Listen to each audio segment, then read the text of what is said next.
Hello, welcome back once again. This is probably going to be our last lecture on how to fill the logbook or on how a logbook can be assessed for students that are in Uganda and pursuing their career in the field of pharmacy, and to be more specific, those pursuing certificate in pharmacy and then diploma in pharmacy. Yeah, so we have already had we have already covered 2 lectures on how to fill the logbook, the introductory part of the lecture and then the middle session of the lecture, and this is going to be our last part of the lecture. Yeah, so these specific lectures are just to explain to us or remind us about what really the logbook tells us to do, because the logbook itself has instructions for us whereby it is guiding us step by step. Okay, so this is just to re-emphasize, like when you get stuck in your free time, you can get back to the channel and then listen to how you have to fill the book, and you find that even if you're stuck, you like this is going to be your nearby reference that is going to help you. Okay, so I really urge you, in case you have any questions, kindly put them in the comment section for the previous lectures we have had on the logbook, and also for these specific lectures we are going to have today for the logbook. Yeah, so feel free and type them down, and I will be in position to respond to you either by another video or like direct. All right, so let's be flexible and open-minded and bring up those issues that we feel need to be addressed where you've not understood clearly. Like ask for maybe a repetition of that specific area, because in case you fill the book wrong, you may not I can say finish the course in a way that you have to repeat the book. Okay, so it is always necessary for you to understand exactly what is there, what is required, so that you don't have to repeat it just because you neglected a specific part in the book and maybe you felt is not relevant, or maybe you were not aware that you really needed to do it that way. Yeah, so this is not like the excellent part of it, but I am giving you a direction, and this direction can work for both the preceptors, the students, and it will also work for the preceptors, the academic supervisors, and then the students. So it is covering all the stakeholders that are in charge of making sure that the competence in the field of pharmacy, according to the Uganda practice guidelines, is adhered to, and people take it seriously. Yeah, so what do we have? We have here appendices. These are you will find them in the last part of the book. Yeah, so you find that the number of pages may be different. That's why I'm not focusing on the pages, but I'm focusing on the content. So when you look at this form, it is the first page you're going to find in your appendices, and this is form 1. What does form 1 require you to do? It is the list of placement sites visited by the student. Okay, so whenever you're visiting a placement site, you're required to record or give us information. Give the person who is going to assess your book, give the person give your head of department an idea of when you started and when you ended. Okay, so here you say Roman 1 or number 1. You can either use Romans or figures. Yeah, so you can say number 1 and then name of placement site. Okay, you can give the name of the hospital, or you can give us the specific model you are looking at, but we prefer when you give the name of the hospital. For example, maybe I can say Mulago Hospital, Mulago National Referral Hospital. Yeah, that is the name of the placement site. And then official contact and address of the placement. Who was in charge of taking care of me there? or in other words, who was the field preceptor in that area. Okay, who was the field preceptor that we were located to at Mulago National Referral Hospital. I'm just using it as an example. Yeah, and then when you after that, you look at the placement period.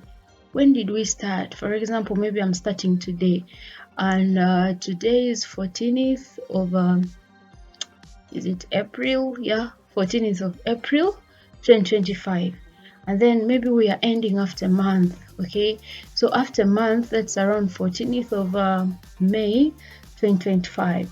So this is filled like when the placement period is done, when you have finished the starting date. Always, maybe you're not sure of the end date, so you are going to give us the starting date and the end date, and then these remarks are going to be given by the placement preceptor. Okay, he's going to give us a general remark of how you performed during your stay in that placement site. Okay, so this is how this form looks like, and it is labeled as form 1. What are those? So if maybe this week or if this month we go to a national referral hospital, and that is Mulago, and then maybe next semester we are placed in an industry, maybe quality chemicals. So you write Roman 2 quality chemicals. Who were the people who were in charge of you there? When did you start the practice? When did you end it? And then what are their remarks based on how you were there and what you performed there? Then in case you went to the community pharmacy, you're going to put 01, and maybe with the name of the pharmacy, where did you go? Maybe Guardian Health Pharmacy. And then who was in charge of you? Who was a field preceptor there, identified by the school to send you there? So you put the field preceptor's contacts and then the address of the classmate. When did you start and when you stopped? Okay, and what are the remarks that they have? So you find that this is like a summary of your placement throughout the course. For diploma, the course is always 3 years, and then certificate is 2 years. So we always have to assess and see that were you placed for all the periods you're at school? Did they cover like 3/4 of your stay at school by exposing you to the different competent areas? We'll take an example of a PHC or primary health care. You find that you study it in first year, second semester, so you're required to do that part of primary health care, that is assessing the community pharmaceutical needs. Yeah, so you're required to do that in your first year. So if maybe this is my first year and this is 2025, so maybe the course is getting done by 2027.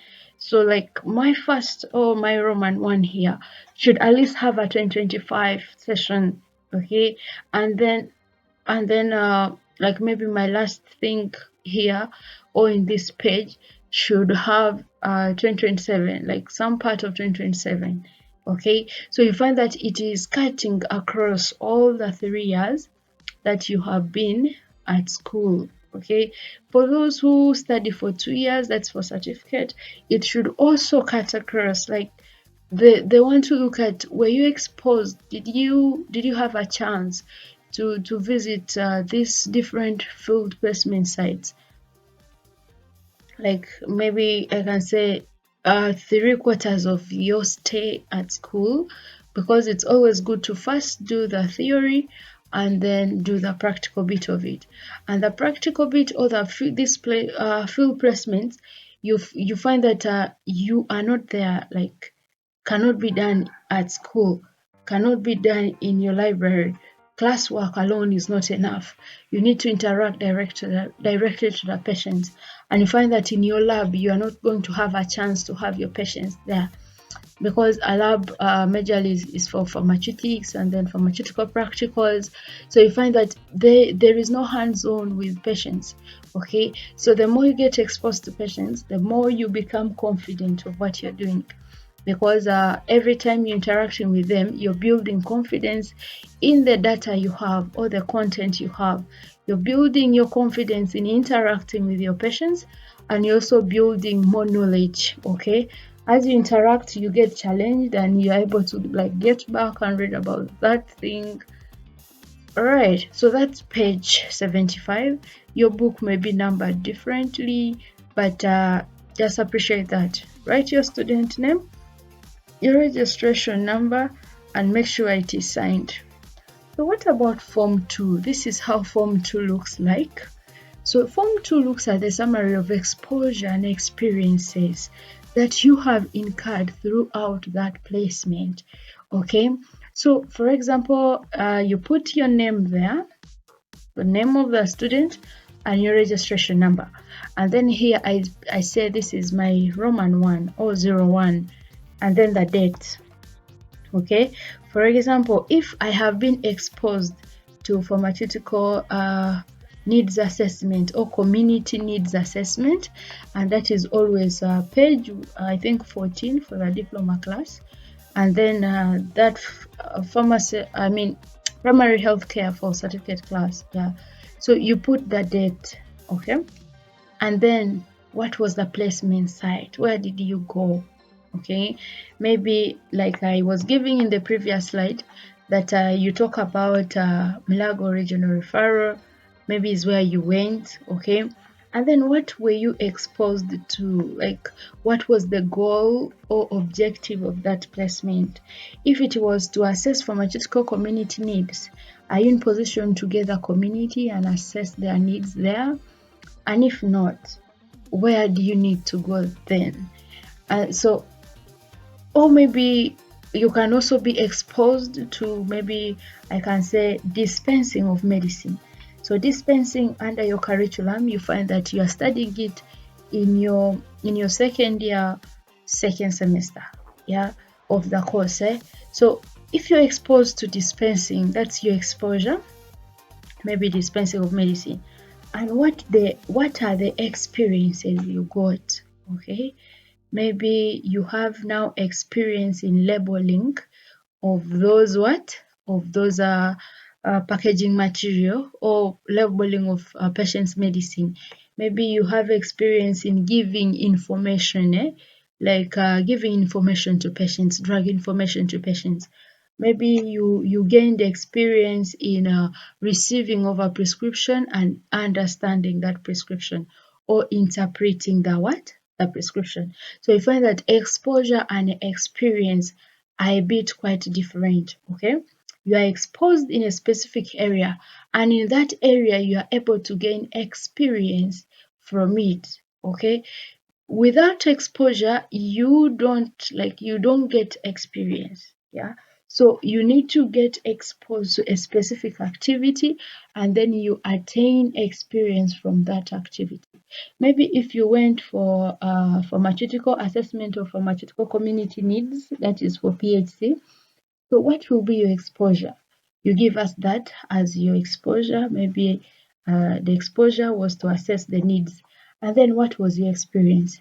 Maybe your experience now, like you're experienced in giving health education talk to patients based on specific topics, maybe on rational medicine use, maybe on nutrition, maybe on sanitation, something like that. I hope this doesn't confuse you. I'm trying to make it a bit elaborate, only that it is a PDF, so I can't like type in what I'm trying to speak out. And also this is not necessarily like whatever I have spoken is what you should write in your book. You should have, I can say, a personal reflection and see what did I learn from where I went. Okay, do not just copy from your friend, because you don't know whether your friend is doing the right thing. Okay, because in most cases we have seen students copying from their friends, and then you find that if the person you're copying from has messed up, automatically you have also messed up. It is good to trust yourself by understanding the book yourself. Okay, when you've understood it, you don't end up copying. And also trusting yourself, it's like you're trusting your friend more than yourself. Yeah, so when you trust your friend more than yourself, you find that even your friends probably are not trusting themselves, and maybe they also copy from somewhere. and the trend continues. Yeah, so it is good to always write what you have really got, what you have really understood from exposure, from the experiences. Like, you need to own the book, be the one to feel it yourself. Okay, like, own it, because you were placed there, you did those experiences, you were exposed in that area, so that in case this book is got and you're asked to demonstrate some of these things, like, how do you demonstrate something that you copied from your friend? Yeah, it gets a bit hard, and that is why you need to appreciate and, like, do it yourself. Okay, in case you have any questions, any challenges anywhere, kindly get in my comment section and I'll be ready to help. So that's all on this page, and that's how you feel it. Okay, so you find that sometimes this specific page may get full. You can always photocopy it. Yeah, so it should be endorsed by the head of department or pharmacy program in your institution. Should also be signed, and then the date when that was endorsed. When we're starting the first lectures, we're starting, it talked about this endorsement. Okay, in case also you've not watched that specific lecture, kindly go through it so that you don't miss out any bit. So also, when we're starting the first lectures, it talked about a student submitting their consent form to the preceptors before they start placement. You should, like, agree to this. It is an ethical role. It is your role as a person to give consent, okay? Not like to be pushed for this placement. You should consent to it. Just like in the hospital, you need to get consent from a patient before you do any procedure on them, or before you administer any medications, or before you carry out any tests on them. So you have to get consent from them. Are they okay with the process? Okay, and if not, what is, like, maybe what's the challenge? And of course, there are so many ways you need to get consent from patients. However, you as a student, it is an entitlement for you to get this competence, okay, to gain experience from the field. However, you still have to consent, you still have to accept that whatever I am going to do in the field, it is beneficial to me. And then you can see that all this that is written here, it's like you're consenting to it, like you're accepting. I hereby certify that I have read and understood the requirements of placement. I agree that placement program staff may verify any of the information in support to my participation. And then I understand that I am under a continuing obligation to report to the field preceptor of any changes which may occur during placement. And then I understand that academic supervisor or their designate may carry out an on-point supervision without prior notice. Like, I also understand and agree that the omission or commission or misrepresentation of any significant fact in any statement, as well as failure to adhere to placement requirements, may be considered sufficient reason for interruption of placement experiences until investigations are complete and decisions are rendered. Okay, so you have to sign there and put a date, and it should be witnessed by the head of program in your institution. Okay, so you find that this has to be signed and a date has to be there, and then should be witnessed by the head of program. Okay, so this is it. This is your consent form, so that in case you complain that you were forced, we are going to refer to this consent form whereby you said you understood all the instructions, you understood everything that the book requires you to do. So also there is form 4. Now we are looking at confidentiality statement. These are all ethical considerations or ethical principles that have to be, like, put in place. Yeah, so you find that confidential statement, you as a person also have to make sure that whatever information, the records you're getting in that facility, you're going to keep them confidential. Okay, either a business related work or like patient information, you really have to keep that confidential. So you write your name here and then your registration number, and I'm not going to take time to read this, but you can find that there is where you sign and the date that you approved that. So next is form 5, which is student absenteeism form. When we're starting these lectures, we have somewhere in the first lecture that talked about absenteeism, and also it talked about what are some of the scenarios that qualifies a student to fill this form. Okay, is it the student is sick? Is it what is the reason? That's why in the form you see that it has a reason, your academic supervisor, and then the proposed like what days were you absent. You are actually required to a minimum of 75% attendance in the field placement. Okay, so in that minimum of 75% attendance, you are also required to always be there in case you're going to be absent. Is it because you are sick? Is it because of what? And the reason should be the one included in the book, and we already went through that when we're looking at the first lecture. So this is how your absentee form looks like. So after the absentee form or absenteeism form, you find that the next page in the book is talking about the timesheet, that is form 6. So you find that upon due completion of each attachment, kindly note this, upon completion or upon due completion of each attachment. Okay, so you find that there are those attachments that are going to be longer, and if they are longer, you will need to like photocopy this. Yeah, so there are those that will take a month, maybe a month and a half, depending on a arrangement the institution has with the health facility and your preceptors. So placement site, what's the name of that place where you are? Is it a community pharmacy? Is it a is it an industry? Is it a hospital? Is it a health center for? Okay, so for example, maybe if I went to maybe Lacho, St. Mary's Hospital Lacho, I write here St. Mary's Hospital Lacho. The student, who am I put my names.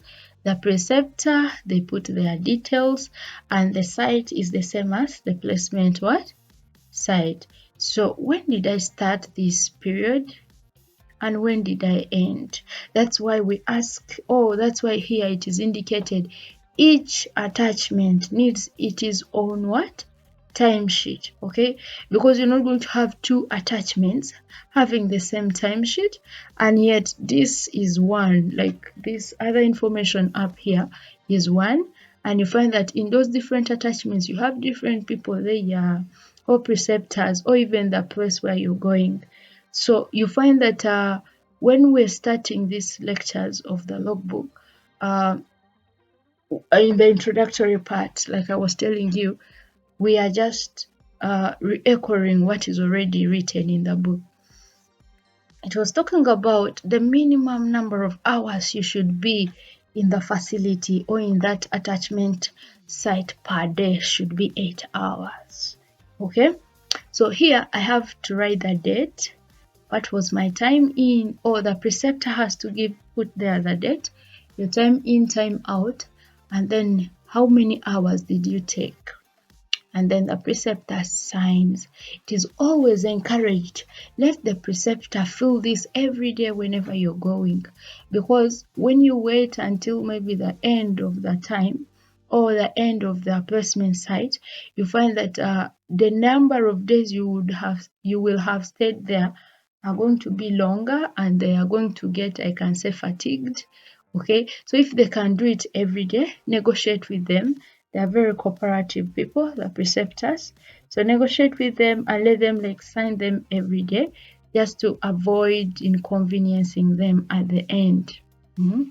So you write your name, and then your signature, your ID can be your registration number, and then the date. This date is the last date that you have there in your track sheet. Okay, it guides the person who is going to assess your book to see how many hours we're spending. Were the hours enough for you to get exposed? Were the hours enough for you to gain experience? Were the hours enough for you to gain enough competence in that specific area that you were exposed to? Yeah, so form 7 is the one we are going next, and it is talking about student tracking sheet, and this is more specific, filled by the preceptor. This is areas where preceptors have to fill them themselves or fill it themselves. So what is the name of the placement site? I can also give an example, like I can say maybe Butabika National Referral Hospital. Yeah, then number 1, I put the date, they put the date. What is the name of the student? What is the competence area they supervised?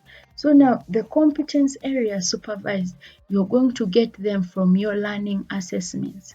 For example, in maybe pharmacy practice 1, you find that your learning assessment or learning assignment is dispense medicine. Okay. Maybe also you will find there liars with prescribers. Okay, I hope you're in position to locate those what I am trying to tell you. Okay, because we already actually, let me go back and we see how we looked at this slide. Let me try to rotate it. Give me some time. Sorry about your time, but kindly give me some minutes and I see whether it has rotated. Oh my god. Alright, so hold on there, hold on please. I want to check it so like very fast. Don't get discouraged when it delays. Okay, it's still rotating, it's still rotating. I don't know whether yeah, this is much better.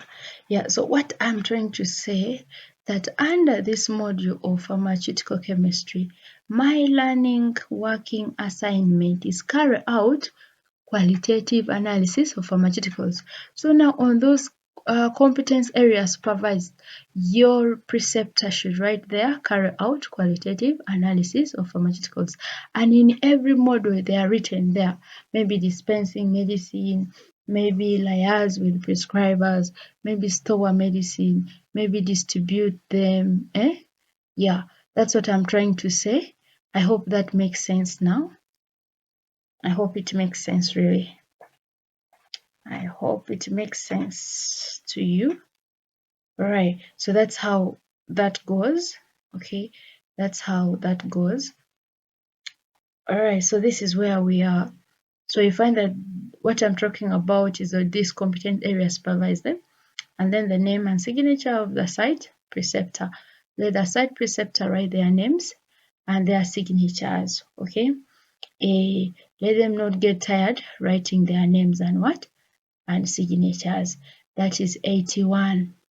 Now, when you move to Form 8, you find that it is assessing your attitude and behavior throughout when you were placed there in that specific area. So it also has to be filled by the preceptor, not the student. Okay, so you can see it is clearly put in brackets, filled by the preceptor. So name of the student, registration number, name of the placement site, okay, and then what is the time, how were you keeping time? So we also use this to correlate with the timesheet, okay. If you put 8 hours and then here your score for time management is maybe 14%, you get it, and then the remark is poor, you're poor time management. So you find that these are two different informations that we are having on one person's book, and this actually brings queries, okay, and once it is questioned, it is classified, I can say, can be classified as it is maybe you who has filled the part of the timesheet, and then the person scoring has also scored you differently. Okay. Then ethical, how ethical are you? They have to assess it. Attendance, how have you been coming? Okay, did you have maybe some days you were off, and what was the reason you were off? The responsible, like how responsible are you? Yeah, so that's it. So that's on that. Okay. Oh, sorry. Excuse me. Oh, sorry. So this is guiding how the score has to be. You can say 1, 2, 3, 4, or 5, basing on how they observed you, since they are your supervisors at those different sites. So they can say 1, that's very poor. Okay, when they say 1, you're very poor at time management, and yet you have been working for 8 hours. Okay, and then willingness to take or to take on assigned tasks. You're always the one given to do work, and then like you don't want to do it, you're also pushing it forward to your friends. So you find that here maybe you're given 1, and that's like a bad record, yeah, to both you as a person and also a person who will assess the book. Okay, positive social skills, team player, and then like, are you able to work as a team? Because when you look at the setting of the hospital, it encourages you to work as a team, because you cannot diagnose, you cannot prescribe, you cannot dispense, you cannot I can say take lab results, you cannot be in the x-ray room, like you can't do it as one person. That is why we have people who are specialized in maybe x-ray. There are those that are specialized in scanning. There are those who are specialized in the lab. There are those who are specialized in working in the teeth. So you find that the hospital setting encourages teamwork. And if you don't practice it now when you're a student, it gets hard for you now when you get out there. So that's why they have to assess that attitude of teamwork in you. What are your social skills? How are you socializing with your friends? And then smartness. How smart are you? Are you just coming in and combed hair? How are you presenting yourself to patients? You're coming maybe without your clinical coat. And also in the first session, it talked about having a neat clinical coat. Okay, that's why I keep referring you to the first session, because it has a summary of all these things that we are looking at here. What are some of the references whereby they got the book from? These are the ones. Okay, and then this is the last session of your book, that is certificate of accuracy. Okay, should be signed, and then print the name, or students submitting logbook for assessment. You should submit the book for assessment, and then any comments, and then it has to be completed by a principal of that specific institution.